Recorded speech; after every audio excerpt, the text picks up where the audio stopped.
Hey, what's up guys, Drops here, and today I'm bringing you the best class setup to run high score streaks, and yes, the score streak studies are included.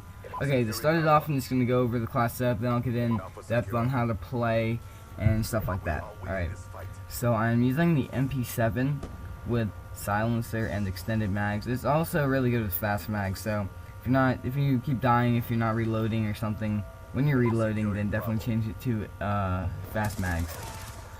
Secondary I'm using is the B23R. I do not believe I use in this game, but it's really trusty if you're out of ammo and you just want to turn on a kid or something like that.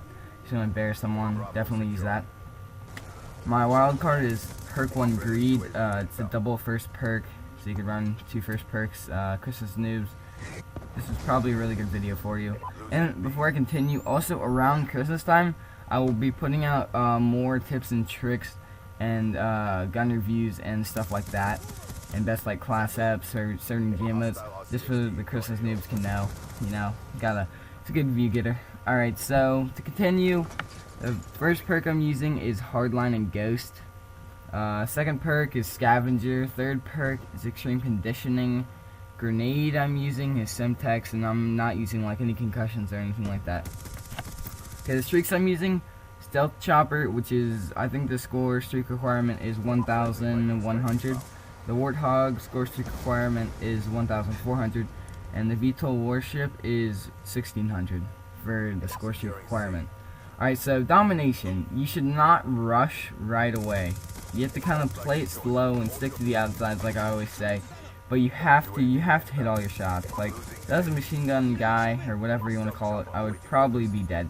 But as you can see, I'm like just staying to the outside of the map. I do not run into the middle. That's how you get hit with a grenade or have a lightning strike called on you. And you probably want to stay away from your team as well.